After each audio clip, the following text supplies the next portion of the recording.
This conference will now be recorded. There we go. Okay. Thanks, Alicia. This is a public planning meeting. We have a few files here. No decisions are made today. This is more of a fact finding, getting information, and we'll go through the format. All questions should be directed through the chair, which is me, and there'll be set times for different people to say what they need to. We have a list of some that want to comment on a file, and I'll still have room for people that have phoned in or are online that would like to ask questions after those at the appropriate time. So that's how we'll go through things. And these files are, the comments have to be limited through the Planning Act to these files, not other issues surrounding the individuals or companies or other areas. Okay, so that's where we are for that. So first file, I will just let me get the notice out here.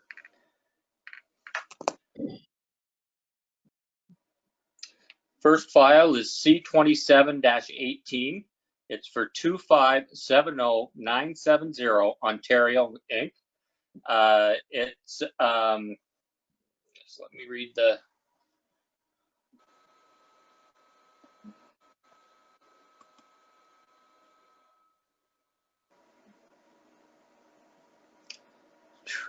sorry, Lindsay, I don't have, oh, here it is. The location is part lot 227, concession 2, SWTSR, Township of Southgate, former geographic township of Pro, and this is looking at allowing whether we allow or not a subdivision on the property.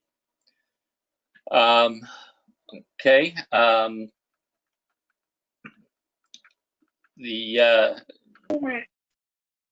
So first I'll ask Clint if you would go through the comments received from agencies and individuals, please. Thank you, Chair Woodbury. So I'll go through the comments that I've received here. So first up, we have Bruce Telecom indicating that they have no interest in the subdivision.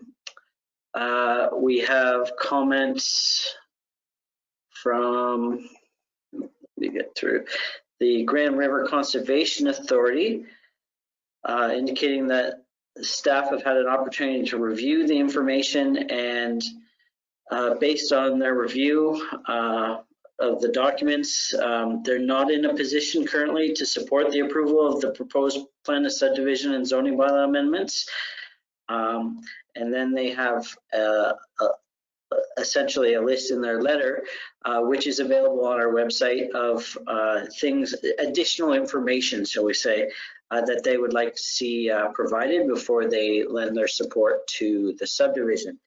And so I'm sure that will be forthcoming. The next comment we have is from, I can get there, the Historic Saugeen Métis, and they have no concerns or objection to the proposed development. Hydro One has no comments or concerns at this time. And we have, who else do we have here? The County of Grey have commented on the zoning file, and the County of Grey have requested a traffic impact study be completed. And at this time, staff have generally no concerns with the proposed zoning amendment related to subdivision application 42T 2018-08. Staff will continue to work with the township along with the consultant to address additional planning matters pertaining to the subdivision proposal. The county requests notice of the decision. I would note that we have recently received the transportation study, so it is available to us. I believe it might even already be online, but it will be shortly if it isn't. Going along here, the public health, the Grey Bruce Public Health. From Jason Wepler indicates he doesn't have any specific comments, and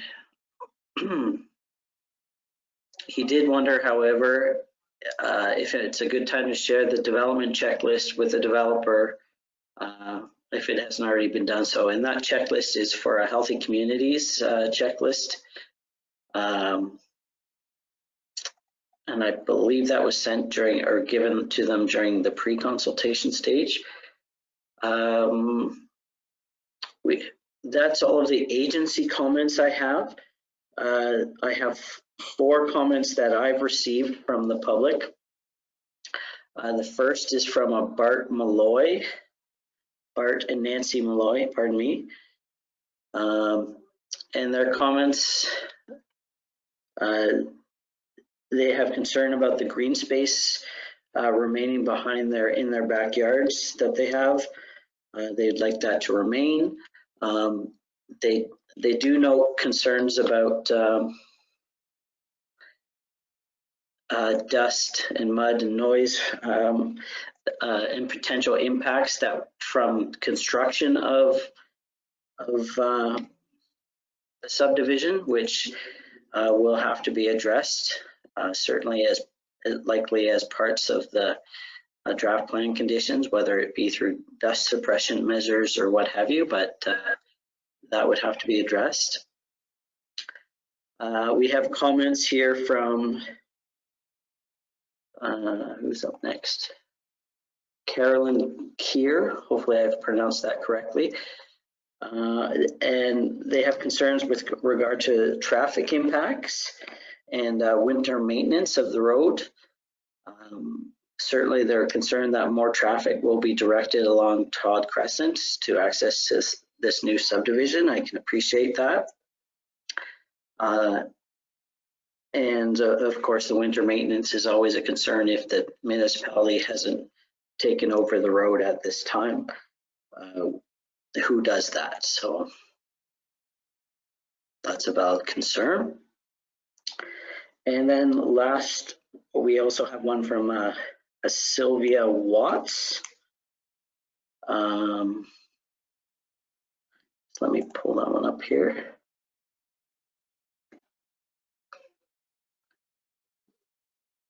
And Mrs.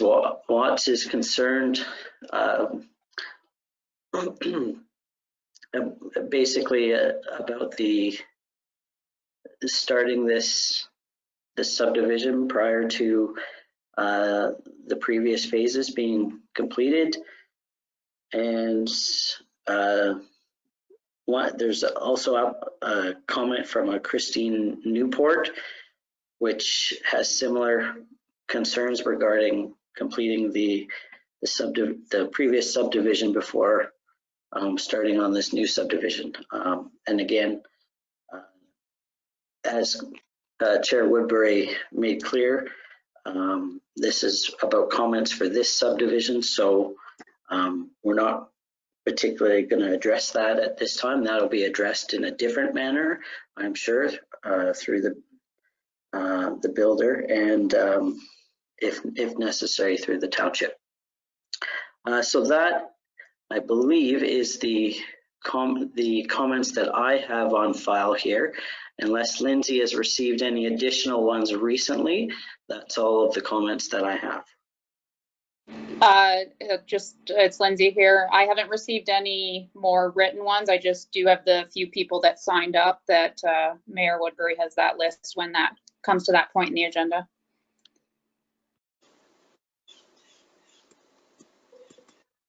You're still on mute, John. Yeah, I probably made more sense there. With further to what you said, if there's things that people have that they want to talk about with the existing subdivision, this isn't the forum for it. This is discussing the new one. If there's things that they think should be included in subdivision agreements or should be done differently for the new one, that's different, and they can forward those comments to you, and you can check to see if they're valid under the Planning Act and all that stuff, wonderful things that you do. So we have to, because this is an official planning meeting, we have to keep to the one subject that's listed. So thank you.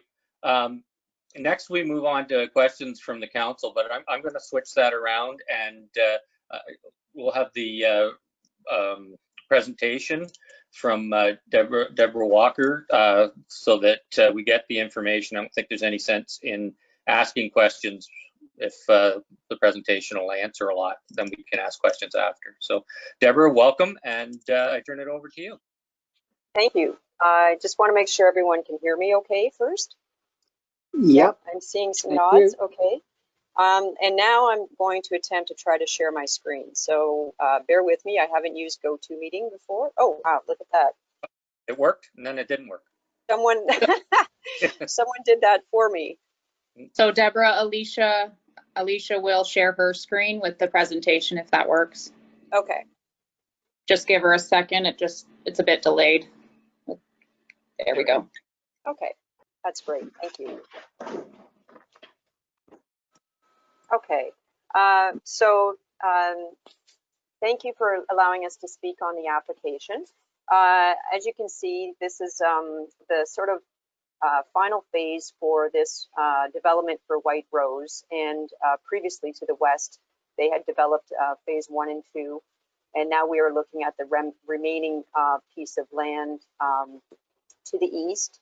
And you can see a lot of the land, most of it's agriculture, and then approximately half of the land is also a natural heritage feature, and there's been quite a bit of work and study on that to figure out where that line is and what appropriate buffer would be. So you can see the established, we've got the phase 1 and 2 with the residential to the west, and then to the south and southeast we have the established residential neighborhood as well. Just to point out, on the north perimeter is the limit of Dundalk. So that is the limit of the settlement area, and if there was to be any future development to the north, that would require a settlement area boundary expansion and a much more comprehensive review. It would be off in the future if that was ever warranted. So I'll just flip to the next slide. Okay, so just a little bit of history on this. The proposal first came in back in July, end of July 2018. So we're now 2 years since that time. And there has been a lot of review with agencies to get us back to this point, and to try to address a number of comments. And at that time, there was total residential area of just about 3 hectares, and there was about 101 units proposed.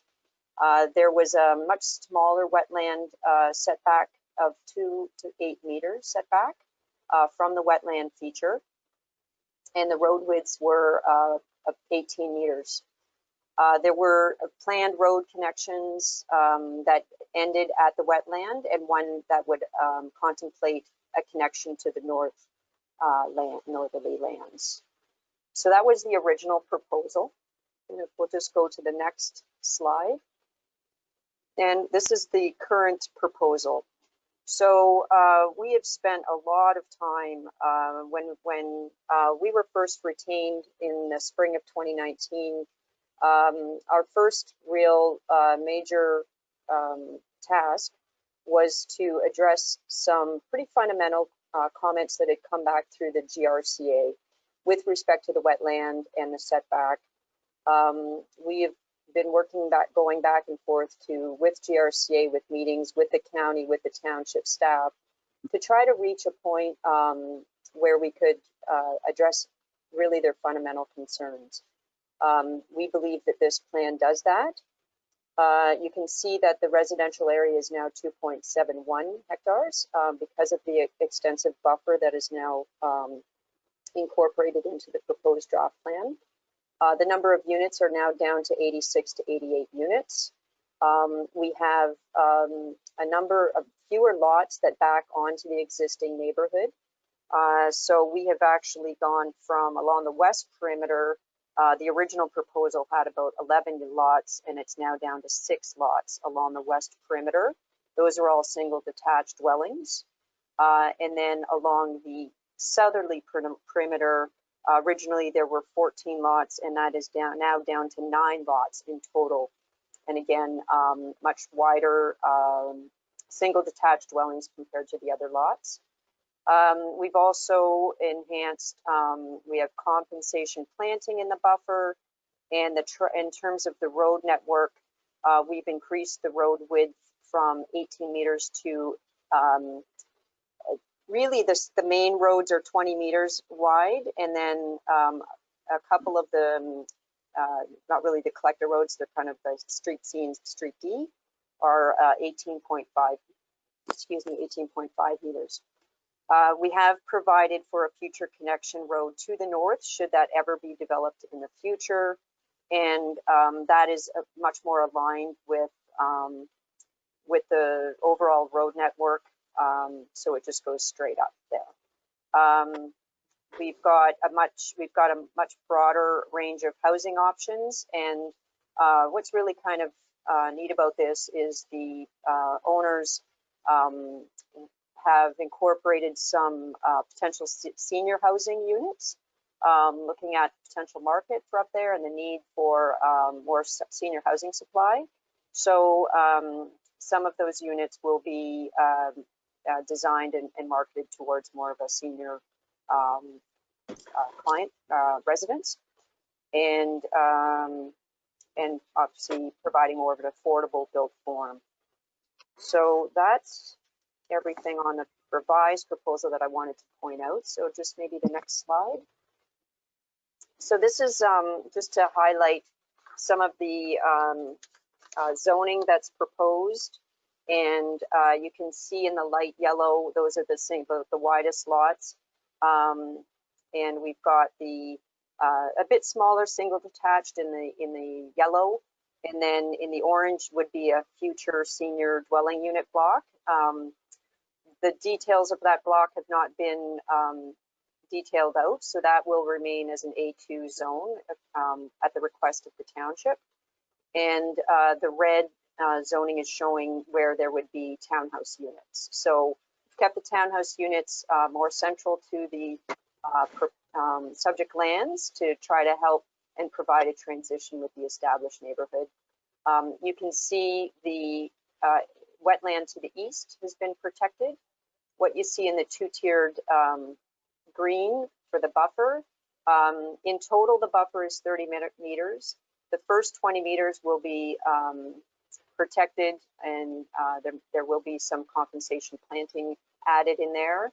And then for the first 10 meters in the light green, there would be the allowance for some soak-away pits, and that's going to deal with some of the infiltration issues that the GRCA asked us to address.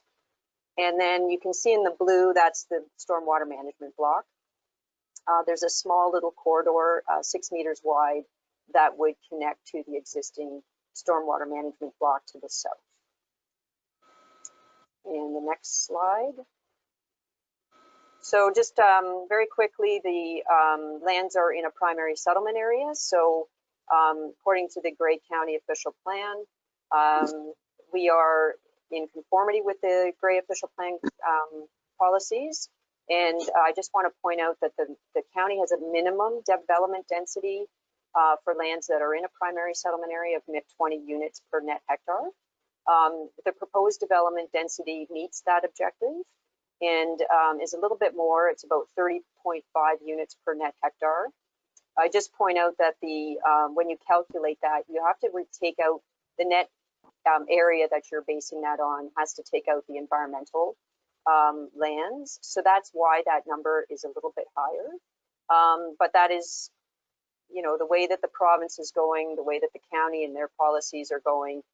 We're trying to put more growth and more intensification in settlement areas. So the density, I think, is a fair balance between providing more density and meeting those objectives while also being respectful of the surrounding neighborhood. Next slide. So this is in the Township of Southgate official plan. The lands are designated neighborhood area. And again, the permitted uses are single detached dwellings and townhouses and senior citizen retirement homes, or units in this case. We're not proposing a retirement home, but there would be some housing that's catered to seniors. And again, the proposed development conforms to the Township of Southgate official plan. So the next slide. So the zoning bylaw amendment, which is what we're here for today. So the zoning, the lands are currently zoned agricultural too. So the zoning bylaw amendment would essentially implement the draft plan of subdivision that I just walked through with you. It would protect the wetland and it would protect the buffers. It would allow the special EP-XXX, you can see there that rim also for the 10 meters would allow for the soakaway pits. That's what that special exception is. And I'll just walk through a little bit of some of the exceptions on a zone by zone basis. You want to just flip to the next slide.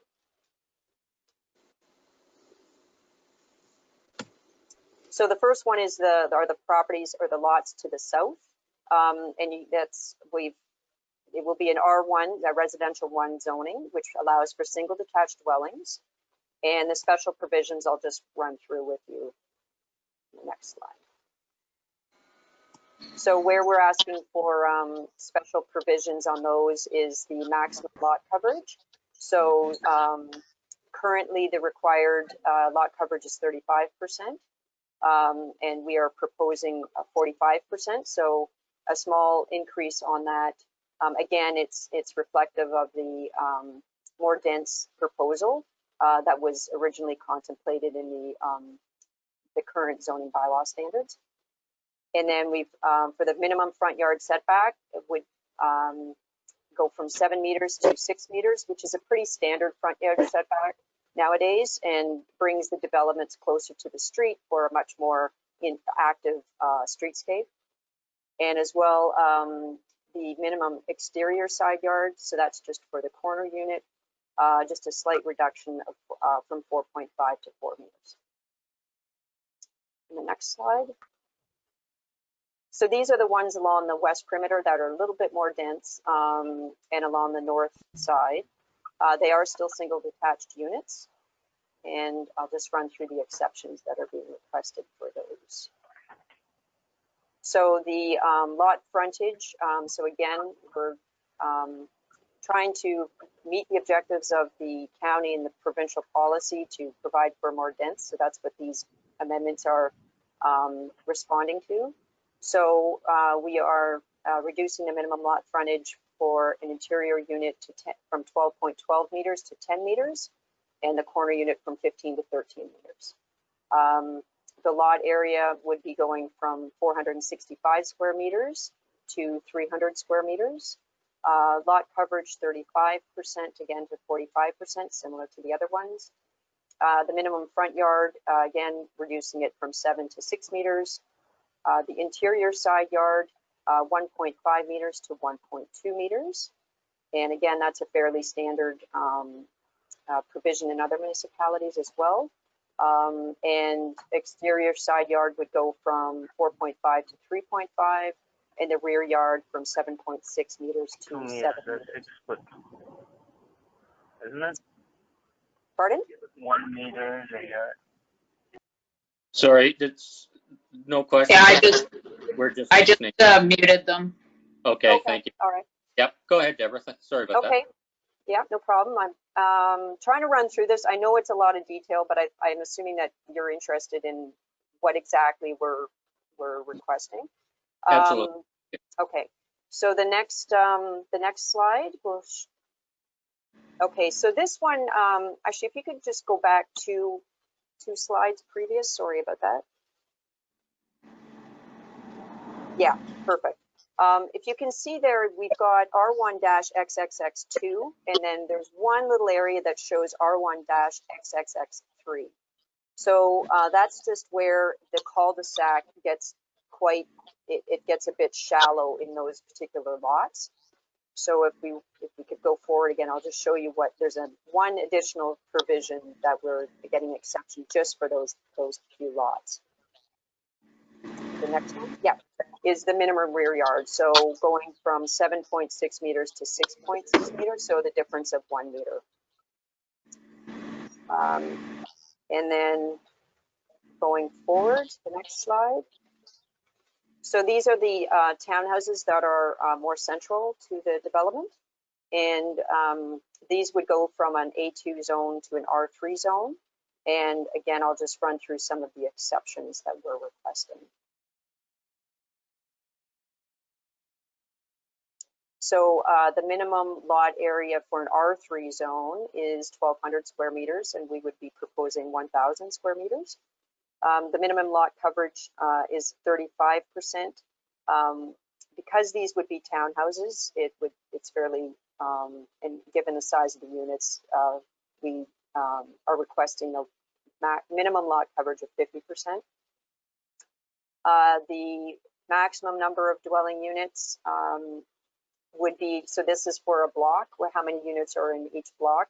So we would be proposing 6 compared to 4. And the minimum front yard per unit, again, reducing that from 7.5 meters to 6 meters. The interior side yard, of course, because again, these are townhouse units, it would go down to 0 on one side.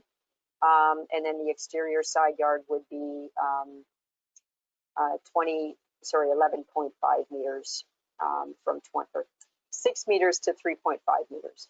And the rear yards would be from 10 to 6. And again, these are a little bit more aggressive, but again, these are more interior and not backing on to existing established neighborhoods. And that again is just a recap of what the zoning bylaw amendment is proposing. And and I've already explained, these are just some of the exceptions for the environmental, which I think I already addressed. The open space exception is just literally permitting a stormwater management facility. Just making sure that's clear that that is permitted. And the environmental exception is for the soak-away pits. Okay. As I think Clinton had mentioned the other comments before. So the County of Grey and the Township of Southgate have both indicated that they have requested a transportation impact study as well as a snow storage plan. So those have now been prepared and submitted to the Township and County for review. And the GRCA had asked for some additional things. We have really scoped their comments significantly. We review these, we view these comments as being fairly technical, and we are confident that we can address their comments. The first comment deals with low impact development infiltration facilities, so very technical. Our engineers Triton will be submitting a response to that comment, and as well they're just asking for some survey grade accuracy for the wetland boundary. So again, that's more of a technical matter that will be provided to GRCA. In terms of the comments from local residents, so I did receive 3 comments in total, so I haven't seen some of the others, but we certainly will review those, and we will try to resolve the comments to the best of our ability. I do want to reiterate some of the comments made already, that some of the comments that are relating to phase 1 and 2 will be really are a separate matter that White Rose will, I know that they have met already with a couple of the residents with an attempt to try to resolve their concerns. But yes, they are sort of, that is a separate process. And anything that we can certainly consider for this proposal and that can be achieved, we will do our best to resolve their comments. There was one comment relating to landscaping that we haven't got to the point where we've provided a landscape plan, but there will be landscaping, and we can look at certainly providing some landscaping along the rear property lines where they're adjacent to established neighborhoods. So that will be taken into account and considered as part of the landscape plan when we get to that point. And I believe that was really all of my comments that in my presentation that I just wanted to point out. Great, thank you very much. That's a bunch of information and well presented there. Thank you. So I'll go on to council now. We may have a few questions for you, but we'll see where we go. John, Council, Mayor Woodbury, just, if I might, it's the yeah, clerk. Lindsay? I just wanted to add, I didn't mention at the beginning that proper notice was given in accordance with the Planning Act for this file. The sign was posted on the property and the notice was sent to the adjacent neighbors that required. Thank you. That was I missed that at the beginning, so thank you for bringing that in. Through the Council. chair, Martin Yeah. here. I think Barb had a question first before myself, so Okay, Barb? or No, maybe that was not, Lindsay. I don't know. it Nope. wasn't me at this time, but I do have questions. Okay, Okay. so Well, I'll let you go first, Councillor DeBreen. Through the chair. Yeah. Yeah. Thank you, Councillor Shipton. No problem. So I have just a couple of questions. Thank you, Deborah, for your presentation and for providing that in advance. It's very helpful. Through the chair, the public planning notice from the county indicates the former township of Proton. Mm-hmm. But it's part of Dundalk. Can you help explain that, or it's not part of Dundalk? No, it wasn't. That line there was at the back of the houses, of the older houses. That was Proton that went into there, and that's why it was never built on before amalgamation, was because they were two separate municipalities, and Village of Dundalk had a 1 foot reserve. Same thing as where I live, there was a 1 foot reserve to the south. So the property beside me could never be built on except for about 800 houses. Well, thank you for adding the history of that, Chair Woodbury and Mayor Woodbury.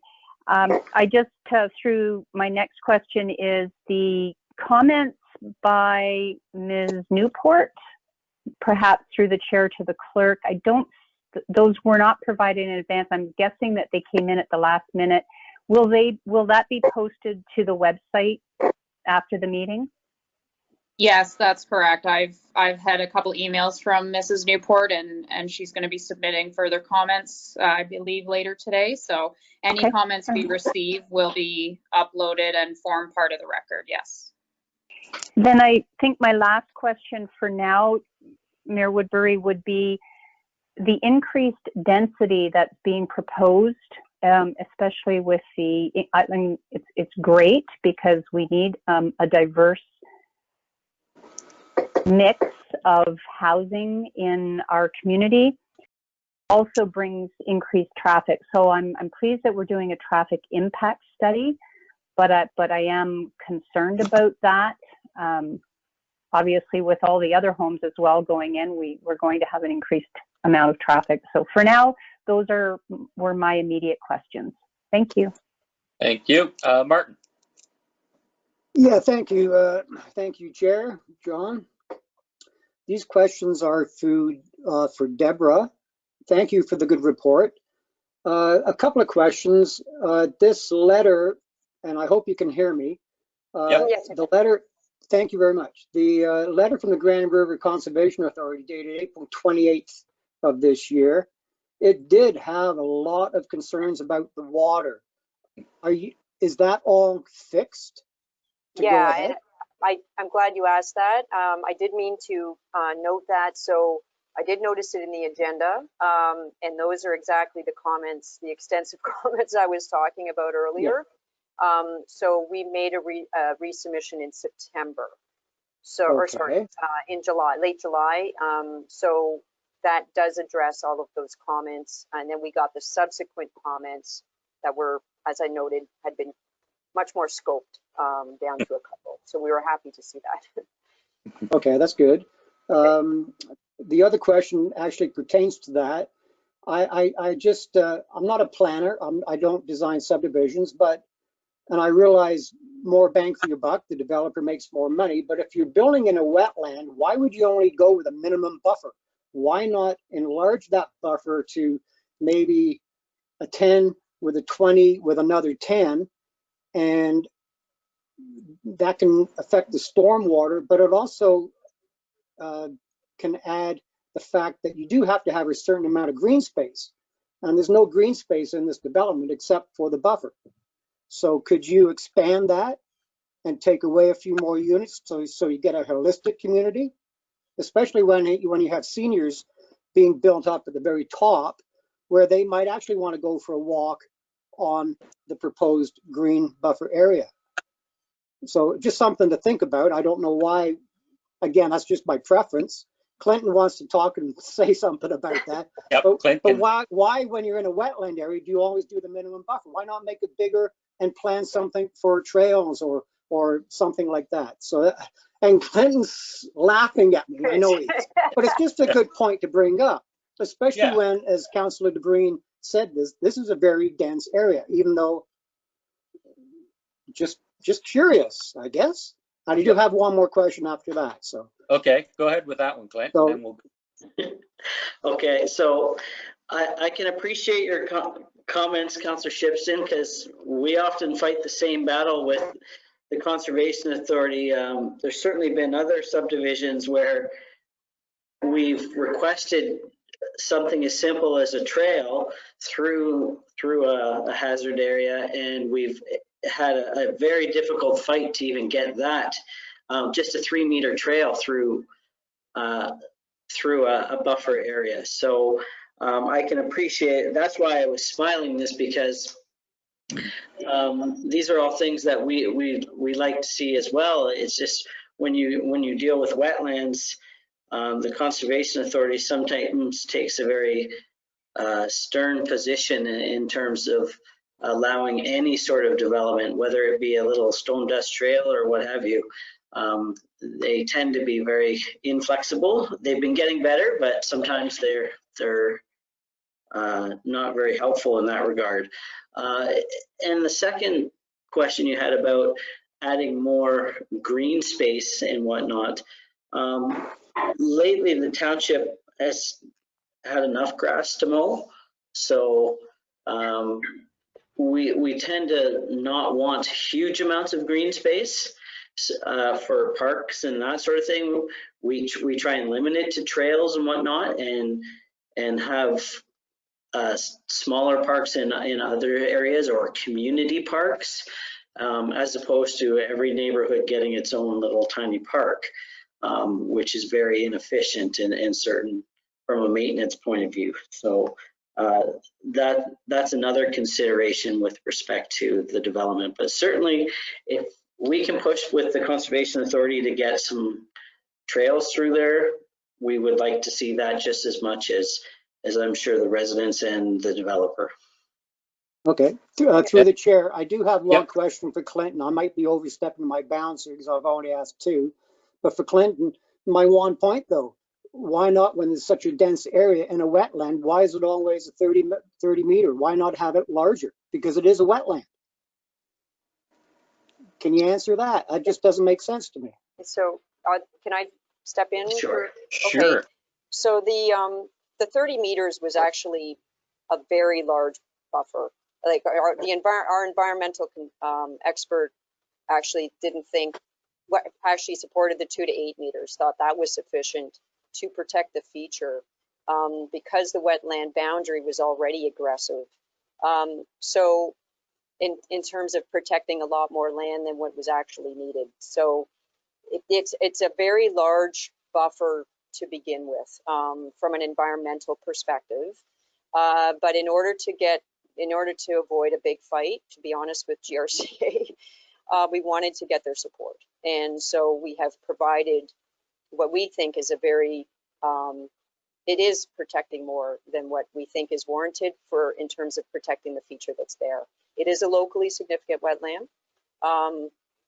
Now, in terms of parkland, just to Clinton's point, just like any development, this developer will be required to contribute to parkland dedication, and that's what the purpose of that is to, where you have density and development, it's a paying for, it's a contribution to make sure that parkland is secured in areas that may be more appropriate. And so the township can decide to require park, or it can require money in lieu of the park. And so in this case, it's sounding to me like the township, and from our discussions with the township, we haven't provided that park because it was our understanding that the cash was probably better to locate it in another location. Okay, and that's the Community Development Fund, I take it, or whatever it's called now? Yeah, it has to be used for park. It cannot be used, it goes into, Okay. Okay. And I do have one more question for you. Is it Mrs. or Ms. Walker, or Deborah? Deborah, Ms. Walker, and all of the above.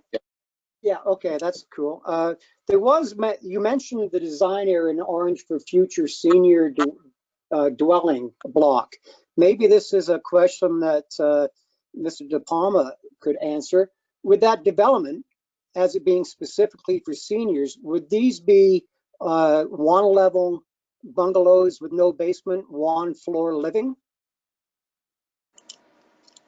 as it's described for seniors, and not a residential high-rise or whatever? Would those buildings be? So I can, my apologies.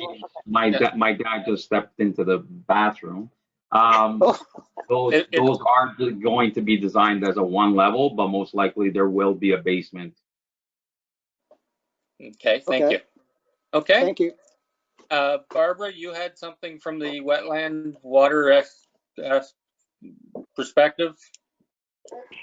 Yes, thank you, Mr. Chair. As a representative on another conservation authority, I just thought I might add some clarity, and maybe it was explained and I didn't quite hear it. The wetland setback is from the boundary of the wetland. So this isn't 30 meters of wetland. It's 30 meters buffer to the beginning of the wetland. Many conservation authorities had a 50-meter setback, and if it was provincially significant, it was 120 meters. But in this case, that area would not necessarily, the buffer area is not the actual wetland. Mm-hmm. If that helps, Councillor Shipston. Yeah. It does very much, Barb. Thank you very much, actually. Okay, thank you. Anyone else on council have any questions or comments? I have a question, John, and an observation, if I might. Sure. So I take it all of the stormwater from this development will be going south through the village. So I guess the question I would have to Clinton, perhaps, is does our existing infrastructure south from this development, will it handle the increased flow? Because the development is going to speed up the water coming out of that site, right? I'm not an engineer, so I'm not prepared to answer that, but I would hope Frank would be able to. Good, so. I would like to. Sure. Go ahead, Deborah. Okay. And I'm glad you asked this, because I did mean to point it out in my presentation. There was a lot to cover. In the first original proposal, there was no stormwater management pond. It was intending to go to the west. And in the revised proposal, you'll see, and where the area in the zoning map where it shows blue, that is a stormwater management block. So there will be a stormwater management pond in that block that is going to deal with the majority of stormwater. And then in terms of what the GRCA had asked for was to provide a little bit more infiltration opportunity. So to get that water back down into the ground faster, instead of having to, sheet flow out and create larger need for facilities. So that's where we had incorporated the possibility of putting soak-away pits in that first 10 meters of the wetland. So we are confident that the majority, we will be addressing our own stormwater.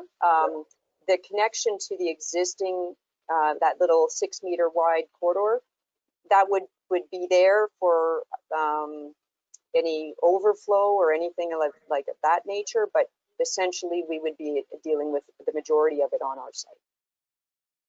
Okay. There'd be very little going off the site.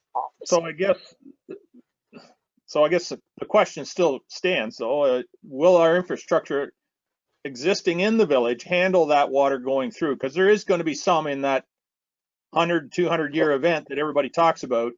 There's going to be an inflow of water, or an increased amount of water going through the village. My observation is that, and this is not specific to this development by any means, but we talk about more density, more density, more density. The demand for housing, or the demand for property in our area, continues to increase because people want to come here because they like what they see. But yet we're trying to build Etobicoke as fast as we can here in Southgate by jamming all these houses with tiny little frontages into our official plan. There is not one metric in those restrictions on our official plan that has been met. Every one of them is being asked to breach. So, and I don't know whether that's good or bad. It's just an observation that, people want to move here for the quality of life, but we're building Etobicoke as fast as we can. So anyway, I'll leave that with you. Thank you. Thanks, Brian. Anyone else on council have any questions or comments? Martin here, Chair Woodbury, Mayor. Okay. Deborah, you mentioned in the storm management area those other areas that you'll have to, they were storm cisterns or something? Soak-away pits? Yep. Soak-away pits. So if you use soak-away pits in the storm management area, is that actually soaking water back into the wetland? Because the wetland will do a lot better job than some mechanical systems. Exactly. To keep the water in and soak it away. So is that part of what those systems are? Yeah, so that was our argument back to GRCA as well. Again, it took a bit to get them to agree for us to put them in the buffer. But you're right. You're exactly right. That's what our engineers are saying, is that in order, it's better, they're better located in that area because it does help the function of the wetland to have that, have the water going there and infiltrating there. So it supports the feature and helps recharge it. So. Well, I like that idea because of all the snow and the possible salt. That's a heavier sediment that can sit at the bottom and not go into the wetlands, but the water excess can flow. With that being said, Clinton might get a laugh out of this. If the storm management area is big enough in this green space, could a trail be put around there?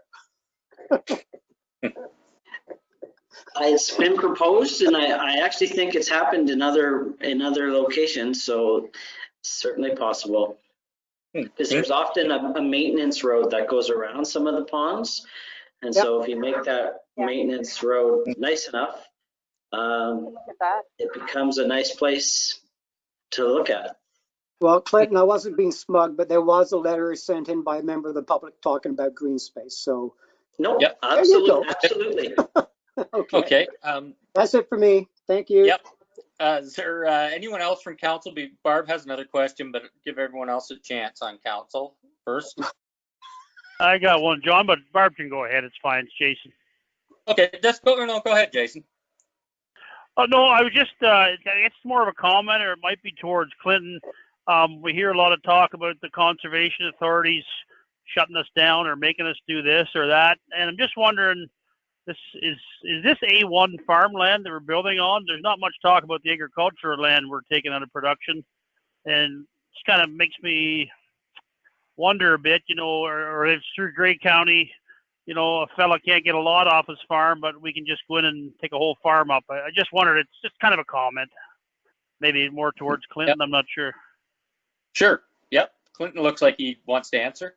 Sure. The simple answer is that these particular lands have already been slated or taken off the market for development when they were put in the settlement, or sorry, for farming, pardon me, when they were put in the settlement area.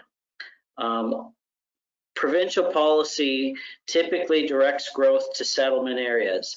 And as soon as you take farmland out of settlement areas, the potential for development and at a higher density is what's likely to happen. It may not happen for 20 years, and therefore it looks like this is still being farmed, etc. But then eventually when that does happen, it appears that we're losing farmland. But we actually lost that farmland a long time ago when it was put into the settlement area. Anytime we do a growth study to expand settlement areas, we have to take that into consideration in terms of what represents the needs of the settlement area versus the needs of the agricultural community. Okay, thank you. No, good. Thanks, Jason. Any other questions? And Barb, you said you're going to wait on yours. If no one else has a question, I'll just pose it Yep. now. I just, Sure. we always have a second round Yep. when questions can come up. Thank you, Mr. Chair, and to Deborah, thanks again. I'm just wondering about the process. We've had development occurring and existing homes affected or claim water issues. Is part of your study through your engineers an assessment of existing homes and their water infiltration, you know, in the spring to determine what is the norm now to ensure that White Rose doesn't make it worse?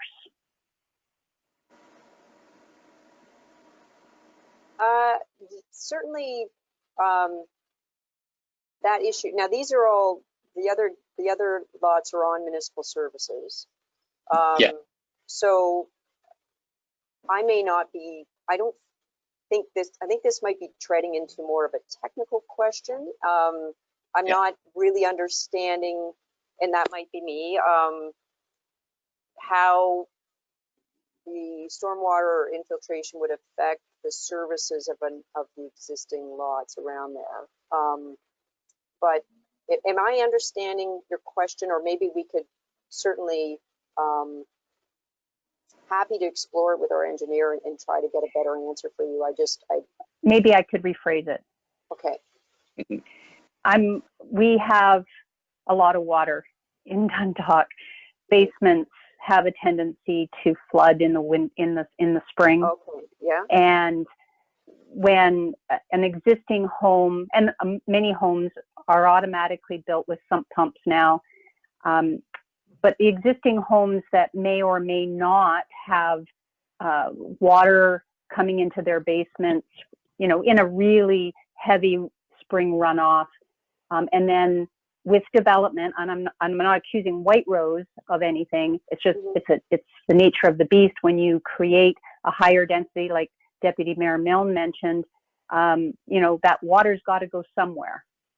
So if that water is flowing south to existing homes, do you do an assessment prior to construction to have a baseline on flooding to existing homes? More actually to protect White Rose, to say, well, we didn't make it worse. Yes, they do certainly look at that, and determine where the water table is going to be in the water balance and how that will be at the pre and post development. And that is reviewed by your engineering, well, the county's engineering, as well as your own, to make sure that the study is following the requirements, and it looks at those things as well. So. Many Great. thanks. Thank you. Any other councillors have any questions, comments? Okay, if not, we'll move on to members of the public. And we have questions. Just give me a second here to get back to it. First off, we'll talk about anyone in opposition to this.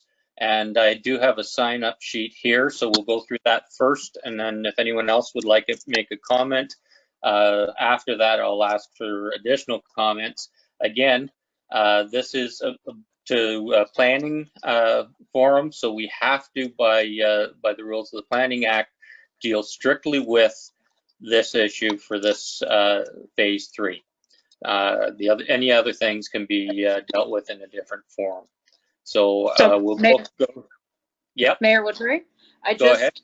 I just on the line here. So what I'm going to do. So I have a number of people on the line calling in, and Yes. I'm not sure who you are, because if you're just on your phone, it doesn't have your name. So what I'm going to do, I've muted them all for background noise for now, but what I'm going to do is unmute the callers, because I'm assuming these callers are some of the ones that have signed up to speak. Yes. But I just want to caution people, if you can mute your device if you're not speaking, that will help cut on background noise. And if there is a lot of background noise, I will mute you just so it can remain clear. But so I'm going to just take a second here to unmute everybody, and then you can go ahead with the list. Okay, thank you. First off, we have Bart Malloy from 67 Todd Crescent. Bart, if you'd like to speak to this.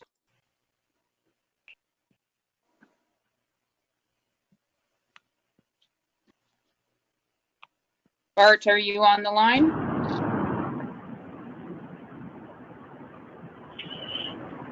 Okay, let's go on to Nancy Malloy.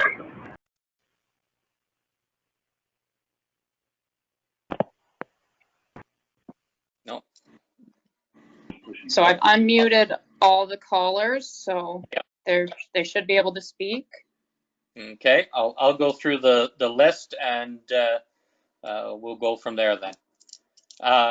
Christine Newport, are you online, please?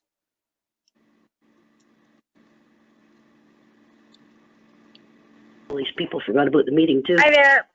Hi Yep, there. I'm here. Okay, yeah, I'm go here. ahead. Hi. Oh, actually, I didn't want to formally speak right now. I'm going to be submitting my written reasons, but I do want to go on the record as objecting. Okay. Yep. Your written records, written things in, will have you on the list that way. So thank you very much, and we always appreciate comments coming in. Thank you.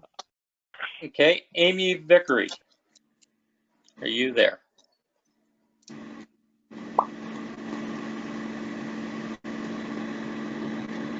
Okay. Amy's my neighbor. I think she told me about an hour ago that she was stuck in a meeting. She probably didn't get to dial in.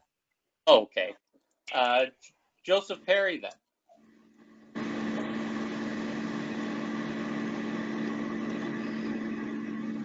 I'm not doing real good with this, am I? No, you don't. Okay. So now I'll, since we've gone through that, I will open it up for anyone that would like to speak against this proposal. If you could just mention name and where you're from, and we will go from there.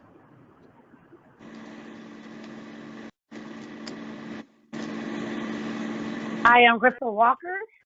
Yep. Go ahead. 22 Todd Crescent, and I oppose. Okay. Yep, go ahead. No, go ahead. No, I just wanted you to go ahead with why. Why? I have so many reasons why. current builder with White Rose, I was handed over a nightmare of a home. I don't want any family to have to go through what we've all been living through for the past, some of us 3 years, some of us more recent. I know they're trying to make do on a lot of wrongs, but I just believe that they are not one of the better builders that should be considered as a development in Dundalk. I definitely oppose. Okay, thank you. It would help very much if you could put some of your issues, if you wanted to, that you'd like to see things done differently in the new subdivision, and that could be handed into staff. But like I say, the issues that you're dealing with, we'll deal with in a different forum. So yeah, thank no, you I will for gladly send an email with outlining all of the concerns why. And like I said, I'll send it. I just don't believe any other family should go through what a lot of families in here have been allowed to go through. And the township, I think, needs to take a better look at them as a developer. Okay, thank you. Thank you. Is there anyone else that would like to speak opposed?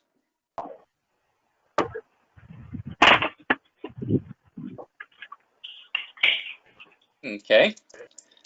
Is there anyone that would like to speak in favor?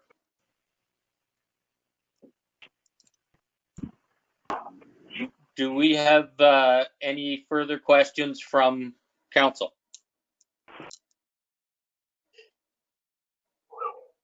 Okay, so that would be it for that file. Again, no decisions being made now. Any issues that were brought up will be looked into by planners and engineers and everybody else that looks into stuff. And this will come back to us down the road at some point with final reports and to see about decisions. So thank you very much, everybody that's been a part of this. It's always good to have a lot of people come in and make comment and be involved with the planning issue. So thank you very much. Appreciate that. And Deborah, thank you for your presentation and you're answering the questions. It's always good to deal with you. So thank you. Yeah. Okay, we will move on then to file C5-20. And I will ask the clerk if this proper notice was given. Yes, proper notice was given in accordance with the Planning Act. The sign was posted on the property and the notice was sent out. Okay, and the subject land here is described as concession 3, lot 40. Civic address is 046719 Southgate Road 4. Purpose of the zoning bylaw amendment applications to allow for construction and establishment of an on-farm diversified industrial use, being dry industrial use shop. There was to construct a shop that could be up to 750 meters squared, including office and power room, and outside storage could be up to 500 meters. The effect of the proposed zoning bylaw amendment would be to change the zoning symbol on a portion of the property from agriculture A1 to agriculture exception to allow for small-scale secondary use permitted on the property. The environmental protection zone boundary may be adjusted based on the Conservation Authority comments. So, thank you, and that's that one, and we will move on to comments and received by the planner. So go ahead, Mike. Thank you, Chair Woodbury. So the first set of comments we have is from the building department. Generally, they have no concerns or objections, but just indicate that development permit will be required and that a barrier-free washroom will be required with the septic system. We have comments from the Historic Saugeen Métis indicating they have no objection to the application. We have comments from Public Works indicating a safe access can be provided. There's no road drainage concern at the present time. The road standard is a rural gravel road. The entrance requirements, it will need to meet commercial entrance width requirements. And it is a load restricted road, so they will have to adhere to any load restrictions in the spring and fall. The County of Grey has provided comments, and they indicate, provided that positive comments are received from the Conservation Authority regarding the hazard lands, the other wetlands and the stream, county planning staff have no further concerns. And that's all the comments. So I don't have any comments handy from the SPCA in that regard. Did you get any, Lindsay or Alicia?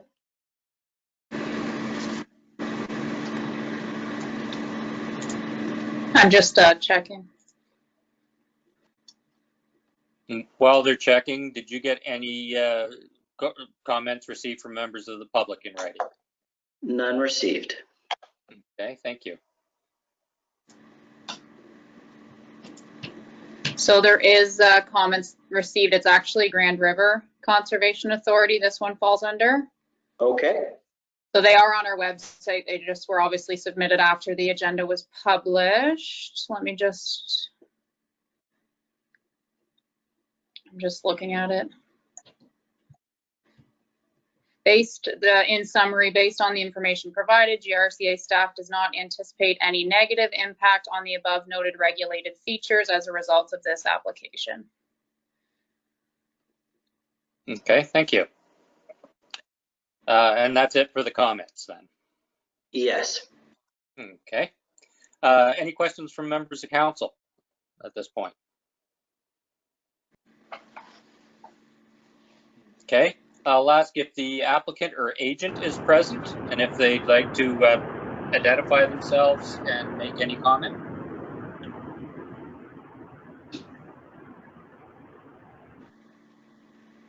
Okay. Back to members of, yeah, any members of council have any further questions? Are there any members of the public that have any questions or comments in favor? Are there any members of the public that would like to make any comments opposed? Okay. Well, I guess that does that for that file, and we can move on to the next, which is C17-20. That's Cedar Lane Manufacturing, and I'll ask the clerk if proper notification was given. Yes, proper notice was given in accordance with the Planning Act. The sign was posted on the property and notice was sent out. Okay, thank you. Agent for this property is Abraham Martin. It's concession 5, lot 29, Broughton Township, civic address 086279 Southgate Road 8. Purpose of the zoning bylaw amendment applications to consider a change to allow small scale industrial shop use to be added to a portion of the property. The owners wish to add an industrial shop, office, and power room to use the list of permitted uses. Industrial workshop, office, and power room are proposed to be 620 meters squared. Outside storage area proposed to be 500 meters squared. The effect of the proposed zoning bylaw amendment would be to change the zoning symbol on a portion of the property from agricultural A1 to agricultural exception to allow for the small scale secondary use to be permitted on the property. And the environmental protection zone may be adjusted based on conservation authority comments. Clint, can you go over your comments you received? Sure. Okay, that was good. The building department has no concerns or objection. They just indicate you apply for applicable permits, and a barrier-free washroom will be required with the septic system. The historic Saugeen Métis have no concerns or objections. The Public Works Department indicates a safe access can be provided. It's a rural gravel road standard. It will need to meet commercial entrance width requirements and obviously obtain a commercial entrance. And the County of Grey indicate that provided that positive comments are received from the Conservation Authority regarding the natural heritage and hazard features, county planning staff have no further concerns. And the Saugeen Valley Conservation Authority indicate that the application is acceptable to the SVCA staff. So they have a list of some of the various heritage features on the site, including endangered and threatened species. However, as they note, that's the responsibility of the owner / developer to self-assess that. And that is all the comments that I have received on that file. Thank you. Were there any comments from the public in writing? None received. Okay. Are there any questions or comments from council?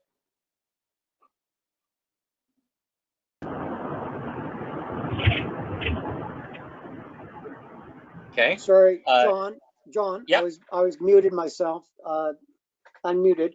I do have a question with the building, the public works. Yeah. I don't know if Clinton can answer this, but maybe it's a question that's already been answered so many times, especially for me. It is a load restricted road. So that means gravel, right? A gravel road. And then it says entrance requirements meet commercial entrance. So how much paving do they have to do? Okay, so that's a two-part question. So the first one is it can meet gravel. They're mean a gravel road, and in this case, it is a gravel road. I'm not confident in saying that all paved roads are don't have a load restriction on them. So that would be more appropriate for public works, but I do believe there are situations in the township where there are paved roads that still have load restrictions on them. So in that case, they have to abide by that. And a commercial entrance, paving is certainly part of it, but the bigger part of it is the width of it to allow for the larger trucks to come in and out, and any associated culverts that would go along with that. Yep, no, I realize that, Clinton. Thank you very much.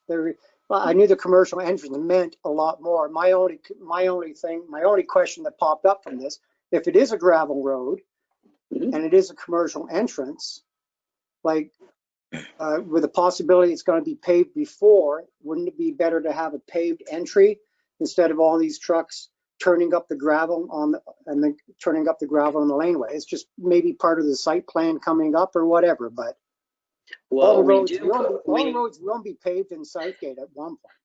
We do put a stipulation in there that if the road is ever paved, they're responsible for the paved apron portion that goes from the road edge to their property line. Yep, thank you. Okay, thanks. Any other questions or comments from council? Just one quick one, John, if I might. Sure. Yeah, you might. The diagrams that are provided are very good, but one thing I'd like to see on all these applications, and you see it on some, is a sort of a context map. Like, give me a shot of the township and here's where it is in relation to the rest of the township, or at least the geographic Proton or Egremont. Kind of gives you a better sense of what part of the township we'll be talking about, because not everybody knows where the side roads and the concessions are. Fair enough. Yep. Good point, Brian. Anyone else have any questions or comments? Hearing none, we'll move on to if the applicant or agent is present, if they'd like to state their name for the record, and if they'd like to say anything.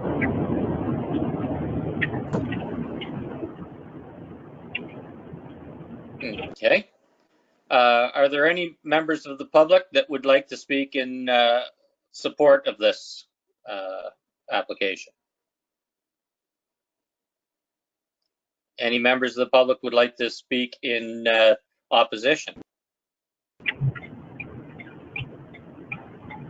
Any members of council have any other questions or comments? Okay, let's see, move on to the next file. C18-20, and I'll ask the clerk if proper notification was given. Yes, proper notice was given in accordance with the Planning Act. The sign was posted on the property and the notice was sent out in the mail. Okay, thank you. The agent is Abraham Martin, legal description concession 19, lot 12, Broughton Township. Civic address 265483 Southgate Road 26. Purpose of the zoning bylaw amendment application is to consider a change to allow for a small scale industrial shop use to be added to a portion of the property. The owners wish to add an industrial shop, office, and power room use to the list of permitted uses. Industrial workshop and office are proposed to be 507 meters squared, and the outside storage area is proposed to be 500 meters squared.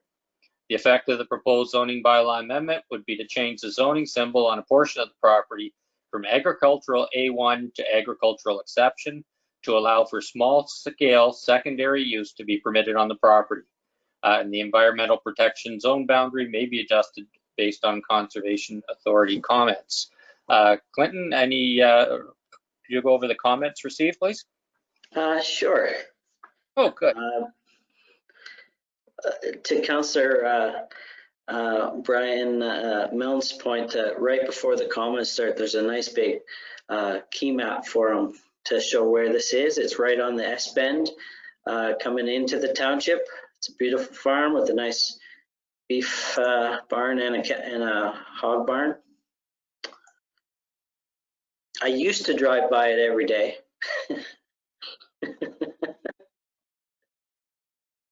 So this is up at the north end of 14. Is that what you're saying, Clint? It is. Okay, I know where you are. Thank you. Okay, so the building department has no concerns or objection, again, but require applicable permits and a barrier-free washroom with the septic system. The County of Grey indicate provided positive comments are received from the local conservation authority. County planning staff have no concerns. Also, no county transportation services, which this is next to, have no concerns. The historic Saugeen Métis indicates that they have no objection. The Public Works Department indicated safe access can be provided. It's a rural gravel road standard and road widening is not required. It is required to meet commercial entrance widths, so they will need a commercial entrance and likely some enlargements up to the entrance. The Saugeen Valley indicate that the application is acceptable to the SPCA staff. They note it is in conformity with the official plan and provincial policy guidelines. And there may be a presence of threatened and endangered species, but again, it's the responsibility of the applicant to address that. And that is all of the comments that I have at my disposal.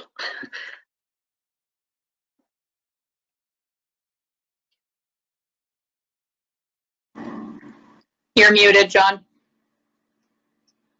I'm still muted again.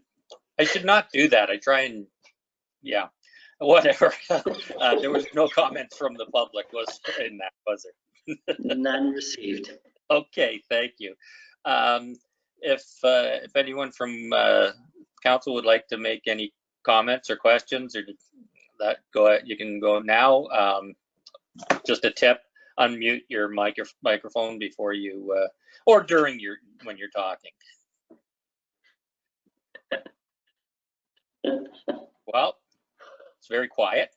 So if the applicant or agent is present, if you'd like to identify yourself and if there's anything you'd like to say.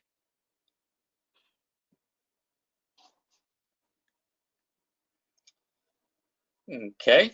Are there any members of the public present that would like to make any statement in favor of this proposal? Any members of the public that would like to make a comment in opposition?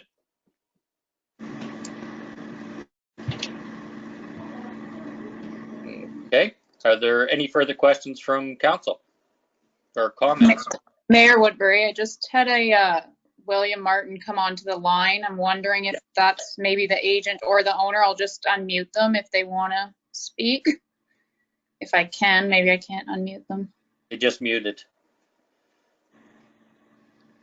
William, if you can hear me, you'll have to unmute yourself if you'd like to speak. You don't have to speak, just if you would like to.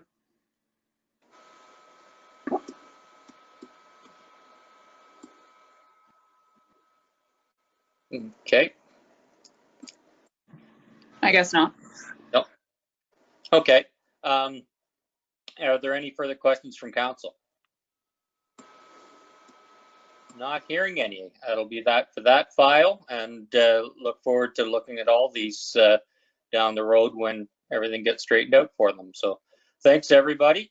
And you know, I don't know if anyone else is like this, but when I read these and I see the industrial use and the office, I always see it as powder room. And it's not, it's power room. So the powder room is there if they want it, but that's not what they're looking for. Well, John, we don't want a powder room because that just might blow up in your face. That's right. So thanks again, everybody. And I guess I'll see some of you this evening for the public meeting. Okay, thank you. Okay, take care. Take care all. Bye. Yeah, thanks, bye.